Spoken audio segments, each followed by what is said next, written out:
Assalamu alaikum jama'a masu kallon da sauraron barkanmu da yau barkanmu da kasancewa da ku a cikin shirin labaran namu na sashen Hausa na yau Laraba 22 ga watan Mayu shekara ta 2024. A yau ne jirgin farko na alhazai tashi zuwa haji.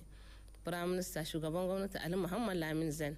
shi ne ya rakiyarsa da kansa domin yi masa bankwana da sunan shugaban kasa Abdurrahman Tani da kuma sunan gwamnati. Prime Minister yana tare da rakiyar shugaban hukumar ta Koho. Ƙarin bayani daga Alhaji Bizo Abubakar. Da wannan sujudu shukur ne Firaministan ƙasar Nijar Ali Muhammad Lamin Zain da shugaban hukumar Koho Sheikh Ali Ben Salah suka yi ma Allah maɗaukakin sarki godiya ta musamman da ya nuna mana wannan rana da jirgin farko na alhazan Nijar na bana ya tashi zuwa ƙasa mai tsarki a daidai lokaci a ranar da aka tsaida kamar yadda aka yi alkawali, in ji Hassan Mani, shugaban kamfanin aikin hajji da umra na Excellence kamfani wanda shine na farkon tahiya hajjin bana. Godiya ta tabbata ga Allah subhanahu wata'ala. Yau kowa ya gani, dama aka ce aikin hajji jirgin harko shine darura, amma Allah da ikon shi dangane da irin kokari na wannan hukumomi namu cewa Conseil National pour la Sauvegarde de la Patrie, sai aka waye gari yau jirgin harko ya zo. Kuna ji ku da kanku da ke shugabannin tsara aikin hajji, dan saboda ku ne a ran maji cikin tsara aikin hajji, dan saboda ku ne ke tabbatar da abu in ya tabbata ko bai tabbata ba. Sai aka waye gari ku da kanku kun tabbata da cewa da mai jirgi da su 'yan kohokin da mu 'yan agents kowa ya cika alkawari. Mahajjata wanda aka nemi mu kawo shine mahajjata 345. Cikin 345 akwai 12 na komisariya ta aikin hajji da umara, sannan akwai 333 wanda su 'yan agents ya kamata cewa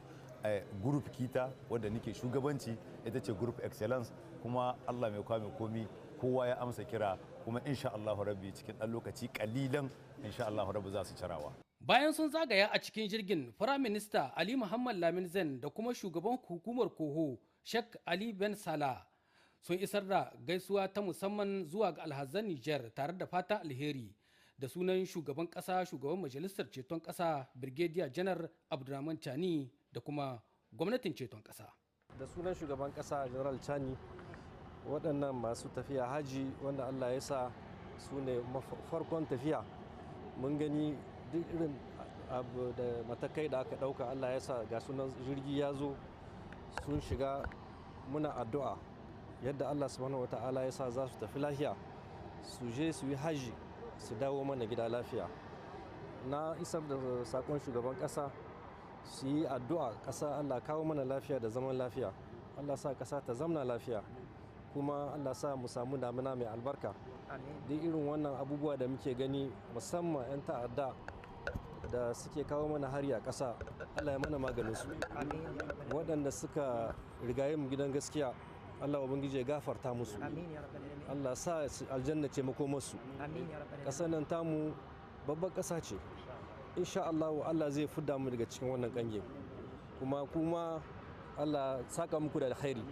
Kuna kokowa ku gani yadda za a tafi haji,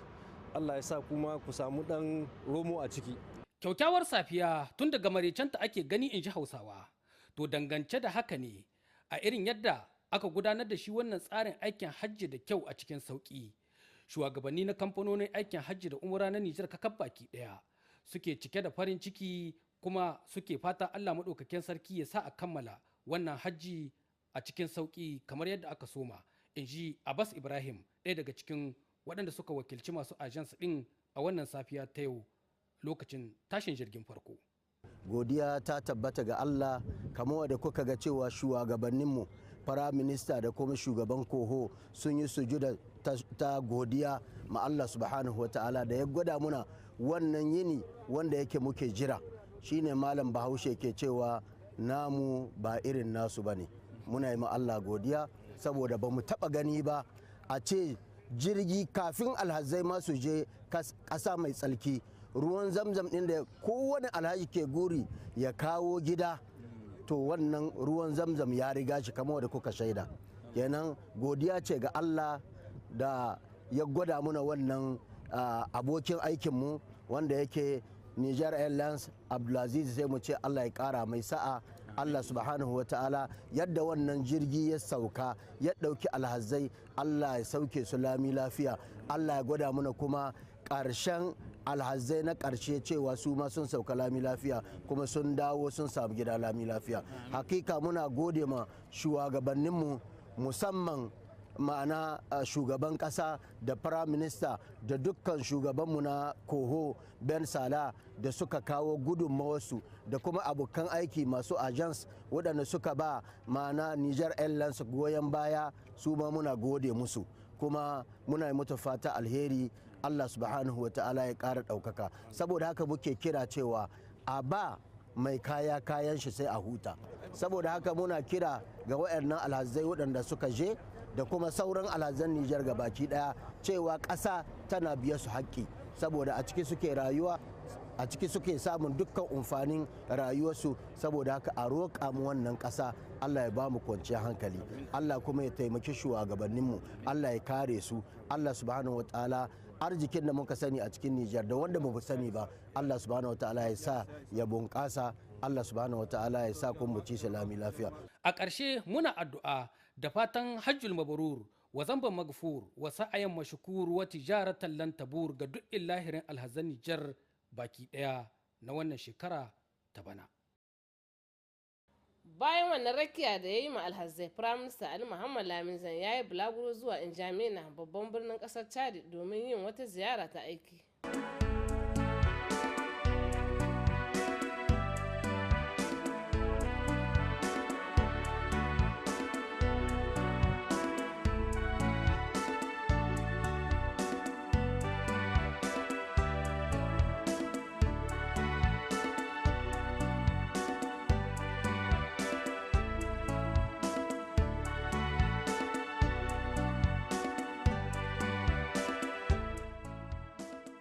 Ministan sufuri da gine-gine na ci gaba da rangadinsa a jihar da magaran. Colonel Muhammad Salisu Muhammad ya kasance a yankin Tanut don ganin irin yadda ake gudanar da ayyukan hanyoyin. Kasim Mutare da Lawal Usaini sun aiko mana da wannan rahoton.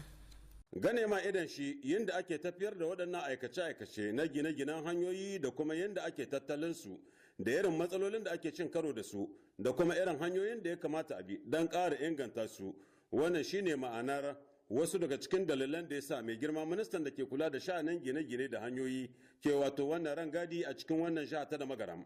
musamman ma kuma a wannan departament ta Tanut. Mai girma minista wato bugu da ƙari Colonel Major Salisu Muhammad Salisu tare da mambobin tawagar da ke ruwa masa baya sun kasance a bisa kan wato wannan babbar hanya wadda ke shan dogo kwaskwarima da kuma yadda ake sabanta ta, wato wannan hanya ta tsakankanin da magaram wato zuwa Tanut, musamman ma wannan hanya da ake kira da suna wato tsarin Transaharian RN11 arewacin wato Tanut tsakankanin da magaram da kuma jihar Agadez. Na farko dai wato wannan proje na kawo ma ita wannan hanya dogon kwaskwarima tsakankanin Tanut da magaram zuwa Agadez tsawon kilomita 116 ne da ɗigo 7, sannan kuma zancen kawo mata kwaskwarima ko kuma tattalinta da magaram zuwa Tanut har zuwa kuma yankin jihar Agadez tsawon kilomita 254 da ɗigo wato 3 na kilometer. Babu shakka waɗannan ayyuka da aka sa hannun entreprise ɗin ƙasar China da ake kira da suna First Engineering, babu shakka an tabbatar da cewa tsabar kuɗi ne miliyar na bin miliyar, har kimanin miliyar 34 na France CFA aka keɓe a ƙarƙashin inuwar hulɗar da ke tsakankanin ƙasarmu da kuma bankin duniya ta hanyar IDA domin zuba waɗannan kuɗaɗe kuma a tafiyar da wato wannan aiki cikin sukunin da ya kamata. Ayyukan da yanzu haka mai girma minista ya gane mai idan shi na tafiya cikin salim alum. Mai girma minista Colonel Major wato Salisu Muhammad Salisu tare da rakiyar mataimakin magatakarda na ofishin gwamnan jihar da magaram Malam Halidu Adamu da kuma kusoshin ma'aikata na jiha da kuma na ƙasa gabaki daya a ƙarƙashin ofishin da yake wa jagoranci ya yi unhwani da wannan dama domin kawo ƙarin kuzari ga wato wannan entreprise, haka da biro wanda ke bi sau da kafa domin ganin da ake tafiyar da aikin, biron da ke kumshe da wani gungu na wato Esset Tunis da kuma Germs, wasu daga cikin wato ƙwararren ma'aikata waɗanda ke bi sau da kafa irin yadda ake tafiyar da wannan aiki da kuma yadda ake tattalin wato wannan hanya. Saboda haka ma mai girma minista ya saurari wato Mamman Usman Dutse, ɗaya daga cikin shika-shikan waɗanda ke bi sau da kafa wajen yadda ake tafiyar da wannan aiki. Ƙarin bayanin da ya kawo bisa kan yadda suka saka ido sosai da sosai domin ya zamanto kwalliya ta biya kuɗin sabulu, sannan kuma sauran abokan aikinsa su ma sun kawo haske bisa kan yadda ake tafiyar da wannan aiki. A takaice dai tsawon watanni 36 ya kamata a tafiyar da abin da ya shafi sabunta wannan hanya, sannan kuma wajen gyaranta da kuma kwaskwarimar da ya kamata a kawo su kuma an nuna cewa za a kai har cikin wato rana 28 ga watan Satumba na shekara ta 2029. Bayan haka mai girma minista a garin Tanut ya je wato cibiyar inda wannan enterprise ke tafiyar da wato wannan aiki, inda ya tattauna kai tsaye da dukkan masu ruwa da tsaki wajen kula da wannan aiki, kafin kuma a garin na Tanut ya kai wata ziyarar ban girma ga fadar mai daraja Chef de Canton wato na Tanut. A bisa kan hanyar shirye ta zuwa wannan babban yanki na Damargu wato Tanut, mai girma minista ya yaya da zango inda ake tafiyar da wannan tsari na projen hilin wato parking na Kunut. Haka kuma ya samu kyakkyawan tarbe daga waɗansu tururuwar wato ɗalibai 'yan makarantun firamare waɗanda suka fito hili kan titi domin nuna goyon bayansu ga majalisar sojoji domin ceton ƙasar nan tamu. Haka kuma goyon bayansu ga magabatan ƙasar nan a sahun gaba shugaban ƙasa Janar da Birgar Abdurrahman Chani da kuma firaministan ƙasarmu Ali Muhammad Lamin Zain. Mai girma minista ya yi unhwani da wannan dama domin daga nashi wajen ƙara maimaita musu godiya da kuma fata alheri da ƙarin kuzari da sunan shugaban ƙasa da sunan firaminista. Haka kuma mai girma wato minista ya yi unhwani da wannan dama don ƙara jan hankalin waɗannan matasa yara manyan gobe. Zancen ƙasa ne, aikin ƙasa ne, harkar hanyoyi abu ne na ƙara bunƙasa tattalin arzikin kowane yanki, don haka yana da kyau su yi tattalin waɗannan hanyoyi su kawo tasu gudunmuwa domin kwalliya ta biya kuɗin sabulu. Gobe ne idan Allah ya kai mu za a kaddamar da muhimmin tsarin nan na noman rani da majalisar ceton ƙasa ta bullo da shi domin wadatar da al'ummar Nijar abinci.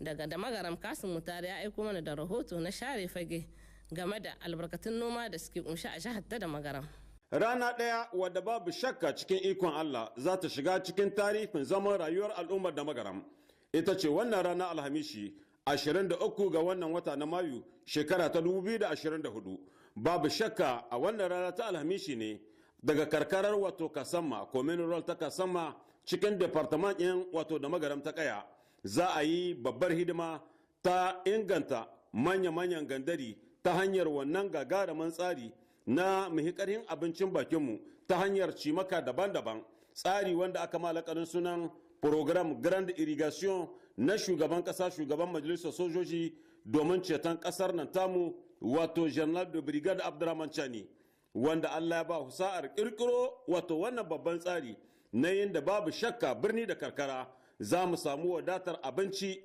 don yin kakkau da duk wani al'amari na meka kokon bara zuwa ga wata ƙasa. Tuni dai an ɗauki dukkan ƙwararren matakan da ya kamata daga huskar jiha tare da taimakon kamfanin Onaha waɗanda aka ɗora ma nauyin tafiyar da wannan aiki, wanda kuma al'umma ke girgiza ma damtse suna rangada guda. Babu shakka wannan sabga mai girma ministan da ke kula da sha'anin noma da kuma kiwo Muhammad Alhaji Usman, wanda Allah ya sa tuni ya sallama cikin wannan babban birnin da magaram, shine zai jagoranci wato kaddamar da wannan sabga in Allah da.